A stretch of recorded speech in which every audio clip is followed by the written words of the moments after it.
English 112. Miss Brewer here for week 4 of our course. I'm gonna spend some time today and talk a little bit about last week's discussion forum and then go over what you're doing for this week, which is pretty much the same as last week. So this should be a pretty short video. First of all, I want to say that I'm not finished grading the discussion. I'm still working on it. You can expect those grades to be posted next week sometime, but I have gotten into some of the things that people have said, and I just wanted to make a little bit of commentary on some of the things that you guys said from what I have looked at, okay? So first of all, let's talk about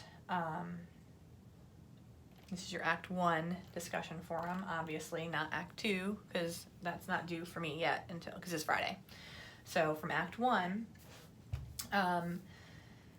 first of all, let me just remind everyone that there is a page in week 2 that says a note on discussion forum grading.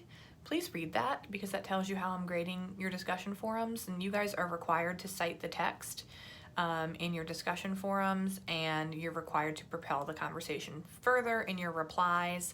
So I'm grading looking for those things. So be aware of that. I also have a resource that says citing Shakespeare, and it tells you how to cite Shakespeare. So you need to make sure you're doing it correctly. Okay, so a little bit about Act 1 discussion forum. We're talking about the character of Iago. We're talking about whether or not he is believable or transparently evil. And not believable.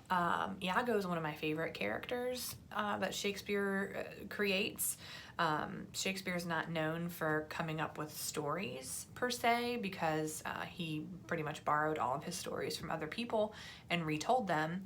But what he is known for is his language, and he is known for his character development. And Iago is fascinating because he's just got no real good reason to do the things that he does. So that's kind of why we pose this question at the beginning, because at the beginning we're not completely aware of where things are going to go with what he's doing. But you know, we need to try to figure him out. That's kind of a big piece of the play, if you will. So I just wanted to talk about a couple of things that you guys said. And again, I apologize that I haven't finished going through it, but it will be done next week. You'll see your grades, and I'll get into the next discussion forum as well. So Austin mentioned something about Iago as a puppeteer, and that is right and interesting, and an interesting way to kind of analyze what he's doing. Iago's obviously intelligent. He's obviously, he knows what he's doing, and he is able to manipulate so many people just with his words. So he is kind of essentially, without him, there is no story. And Austin, if you want to get an idea of examples and using the text as a reference and citing it, go to Austin's post, because he does a great job providing examples in his response. So nice job, Austin. He said something about Iago not really being bad, but I want you guys, as we read this, and these are my notes, they're kind of confusing, so if I mess it up, I apologize. As we read, I want you guys to consider, does Iago have a conscience?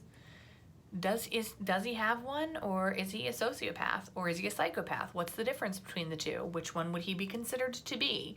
Okay, so those are all things that we can kind of look at. And then why does he do the things that he does? And is that enough of a motive for where he's going?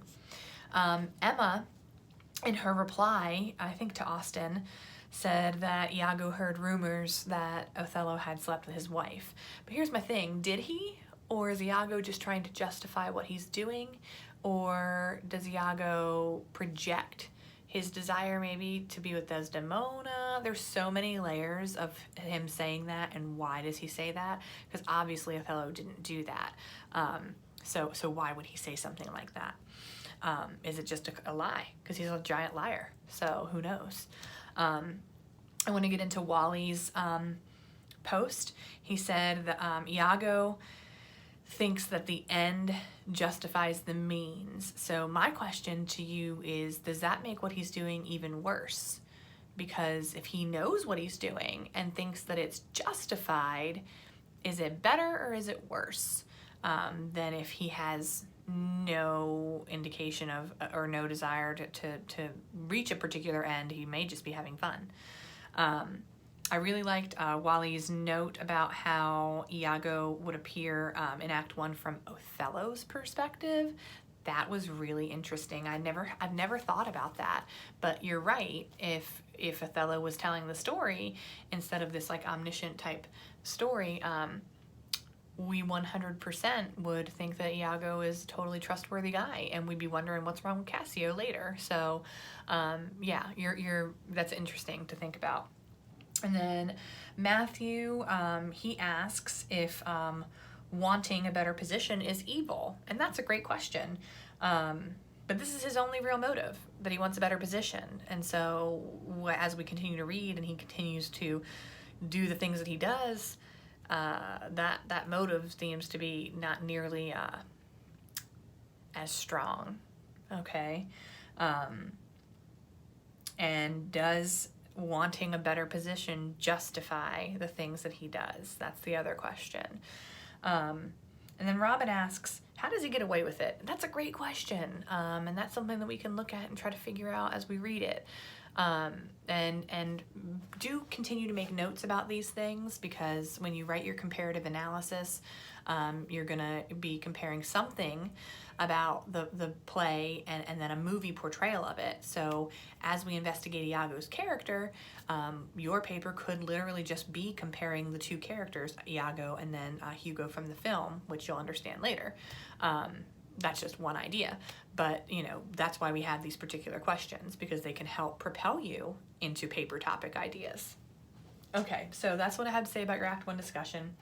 When it comes to journals, guys, make sure that your answers are longer than the question, at least, and that you're detailed and you're citing evidence, and you're meeting at least the 200 to 300 word minimum. Okay, this week, week 4, we are going to you're going to complete your discussion forum for Act 3.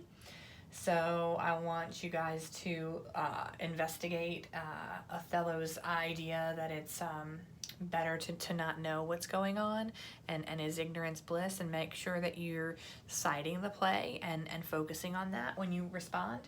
And then you have your journal for Acts 4 and 5. So you should be finishing the play this week. So make sure you finish up reading the play, because Acts 4 and 5 aren't super long. So you'll finish up reading the play by Sunday and complete your journal assignment. And I suggest, since you've already read Act 3, go ahead and jump in on that discussion forum sooner rather than later. And if you guys have any questions, just feel free to shoot me an email. You want to make sure you're finishing the play and getting your work done. I'm going to try to get into another lecture video about this past week's discussion forum if I can. So have a great week, and I will check in with you guys later.